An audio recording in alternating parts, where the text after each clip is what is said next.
मेरे प्यारे दोस्तों, 2020 के एक एस्टिमेशन के मुताबिक माइक्रोसॉफ्ट कंपनी में कुल 1,63,000 एम्प्लॉय थे, जिसमें से 30% इंडियन बच्चे सेलेक्ट हुए थे। और आपको ये बता दूं कि वो इंडियन बच्चे कौन कौन सी यूनिवर्सिटी से सेलेक्ट हुए। उनमें से कुछ यूनिवर्सिटीज थी जैसे NSIT, DTU, IITs, triple IITs, BITs और छोटे छोटे RITs। मेरे दोस्तों, ऐसा ही कुछ मिलता जुलता फिगर गूगल कंपनी का भी हो। 2017 के एक एस्टिमेशन के मुताबिक गूगल कंपनी में कुल 1,23,301 एम्प्लॉयज, फुल टाइम एम्प्लॉयज थे, जिसमें से कि 30.1% एशियंस थे और उन 30.1% में से 20% हमारे इंडियन बच्चे सेलेक्ट हुए थे। Ladies and gentleman, this is Santosh Kumar Tiwari और आज हम एक बहुत अहम टॉपिक के बारे में बात करेंगे, जो कि हमारे देश के बच्चे और उनके पेरेंट्स के बारे में बात करते हैं। और चूंकि ऐसा बोला जाता है कि हमारे बच्चे हमारे देश के भविष्य है, इसलिए ये चर्चा हमारे देश के भविष्य के बारे में होगी। मेरे दोस्तों, एक वक्त था जब हमारे पेरेंट्स विदेशों में स्टडीज, अब्रॉड स्टडीज के बारे में काफी स्टिग्मेटेड हुआ करते थे और उसका कारण साफ था। सबसे पहली बात कि उनको लगता था कि बाहर जाने के बाद मेरा बच्चा खराब हो जाएगा, क्योंकि माहौल वहां पे हमारे संस्कारों के विपरीत है। उनको ऐसा लगता था कि over the period of time, कुछ समय के बाद चरित्रहीन हो जाएगा, खुला खुला सा माहौल है। उनको एंग्जाइटी होती थी, सिक्योरिटी की एंग्जाइटी होती थी कि पता नहीं कैसे रहेगा, क्या सिक्योरिटी। उनको एंग्जाइटी, सेपरेशन की एंग्जाइटी होती थी, जिसमें ऐसा लगता था कि बिछड़ जाएंगे, छूट जाएंगे। उनको एंग्जाइटी अपने बारे में होती थी कि बुढ़ापे में केयर कौन करेगा, और ये एंग्जाइटी होती थी कि शायद वो वापस देश लौट के नहीं आएगा। सबसे बड़ी एंग्जाइटी मेरे दोस्तों पैसे की एंग्जाइटी होती थी। ऐसे भी कहानियां मिली है सुनने में, देखने में, कि बड़े बड़े ब्रिलियंट स्टूडेंट्स जिनको स्कॉलरशिप फंड किया USA और इंग्लैंड ने, ब्रेन ड्रेन के तहत, एग्जैक्टली ब्रेन ड्रेन एक सुटेबल वर्ड है उन लोगों के लिए, क्योंकि वो यूनेस्को के तहत काम नहीं करती, वो अपने लिए दूसरे देश के ब्रिलियंट बच्चों को बुलाते हैं और देश में काम कराते हैं। तो उनको स्कॉलरशिप दे के बुलाया गया कि भाई हमारे पास आके और रिसर्च करो, लेकिन पेरेंट्स के पास पैसे नहीं थे। परंतु मेरे दोस्तों, आज का भारत बदल रहा है। अब अच्छे के लिए बदल रहा है कि खराब के लिए बदल रहा है, ये तो वक्त ही बताएगा। क्योंकि एक एस्टिमेशन के अनुसार हमारे देश के 80% पेरेंट्स ये चाहते हैं कि हमारा बच्चा विदेशों में पढ़ाई करे। The figure may be misleading, because I myself don't agree with this figure, क्योंकि 80% देश के लोग तो रोजी रोटी और मकान के चक्कर में मर जाते हैं, तो 80% अब्रॉड स्टडीज के बारे में कैसे सोच सकते हैं। जो भी हो, ये भी हो सकता है कि जो सेंसस एजेंसी है वो जितने सारे लोगों से पूछा होगा, उसमें से 80% लोग अपने बच्चे को आउटसाइड भेजना चाहते होंगे। मेरे दोस्तों, फैक्ट चाहे जो भी हो, लेकिन एक चीज तो सच है कि विदेशों में भेजने वाले लोगों की जनसंख्या बढ़ रही है। मैंने रिसेंटली एक 55 इयर्स ओल्ड लेडी से मिला, जिनके पास, जो कि हाउसवाइफ थी और जिनके पास इनकम के नाम पे उनके स्वर्गीय पति ने कुछ घर छोड़ा था, जिसका रेंटल इनकम उनको आता था। उनके अनुसार उन्होंने पूरी जिंदगी पैसे बचा बचा के 50 लाख रुपए जमा किया था, ताकि एक दिन उनकी बेटी कनाडा में पढ़ने जाएगी।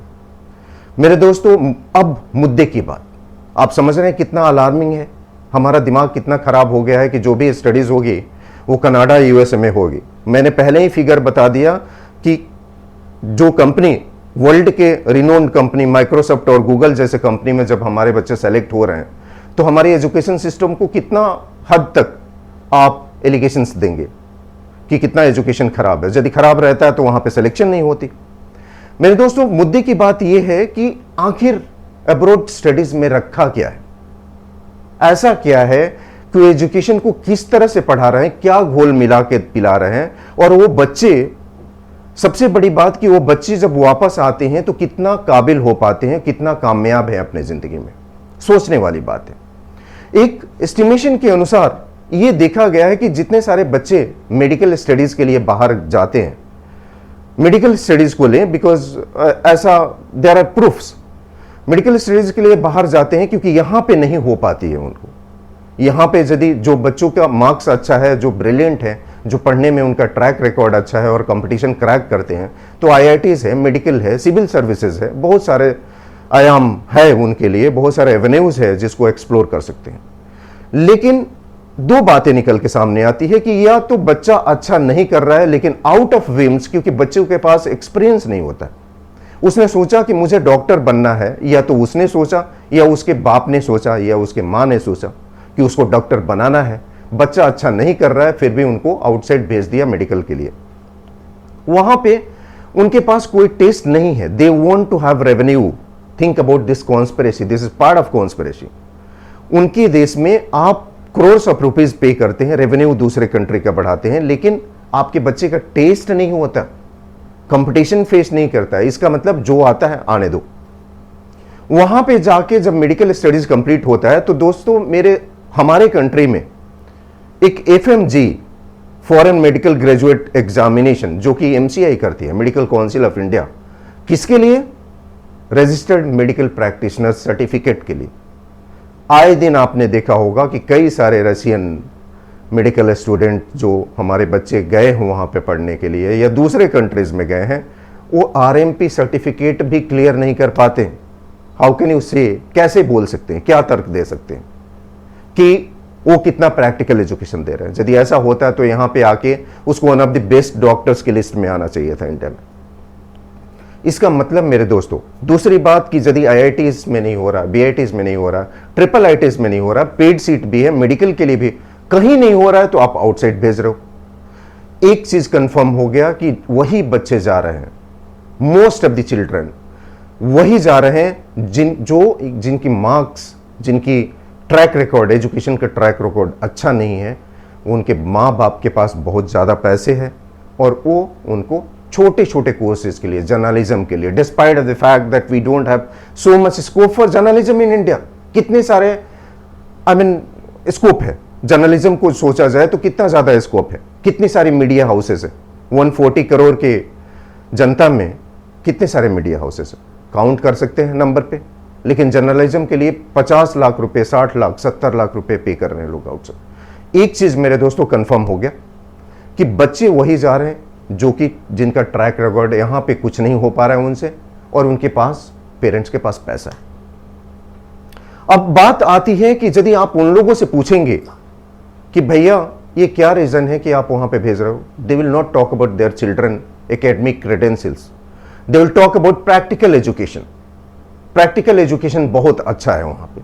यदि प्रैक्टिकल एजुकेशन होता तो इंडिया में वापस आने के बाद आरएमपी सर्टिफिकेट क्लियर क्यों नहीं कर पाता? सब कुछ प्रैक्टिकली देख चुका है और समझ चुका है, तो उसको ज्यादा इंटेलिजेंट होना चाहिए था। इसका मतलब practical education is a bullshit. ये इसका कोई मतलब नहीं है।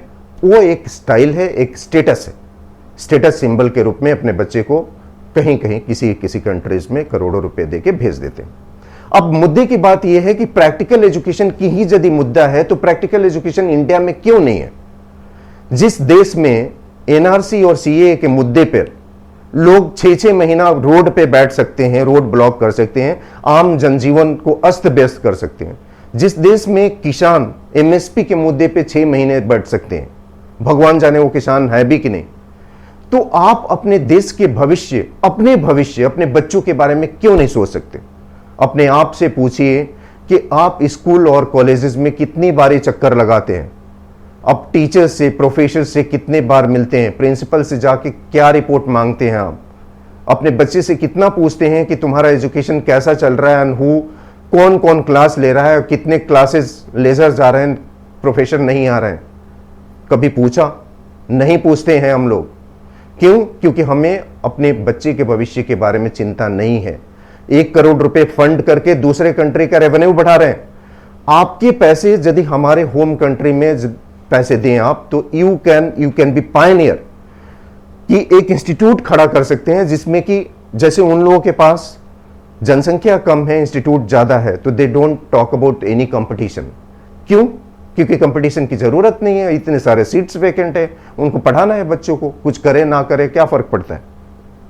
उसी तरह से मेरे दोस्तों, इंडिया में भी आपके पैसे से ऐसे बहुत सारे इंस्टीट्यूट्स खड़ा किया जा सकता है, जो कि आपके 60% वाले बच्चे को भी मेडिकल एजुकेशन दे सके, जर्नलिज्म का कोर्स करा सकते, मास्टर एमबीए का कोर्स करा सके, जिसके लिए आप करोड़ों रुपए बाहर दे रहे हैं, उनकी रेवेन्यू बढ़ा रहे हैं। वो कंट्री में हो सकता है, आपके साथ बच्चा रात में आकर डिनर करेगा, आप देख भी सकते हैं कि पढ़ रहा है कि किसी के साथ घूम रहा है कि नाइट क्लब में है। देयरफॉर मेरा ये अपील है कि प्लीज सोचें इसके बारे में। ये आपके भविष्य की चिंता करने की बात है। देश की भविष्य बाद में आती है, आप अपने भविष्य को खराब कर रहे हैं। जो पेरेंट्स पहले सोचते थे वो बिल्कुल, उसमें से कुछ चीजें बहुत फैक्ट थी। कितने, एक सेंसस कीजिए कि कितने सारे बच्चे, देश के कितने सारे बच्चे बाहर गए, उसमें से वापस लौटने के बाद कौन कौन से बच्चे ने क्या क्या किया, उसका प्रोग्रेस रिपोर्ट क्या है, तो आपकी आंखें खुल जाएगी। मेरे दोस्तों, आज के लिए इतना ही। Thanks for watching. Thank you. Jai Hind.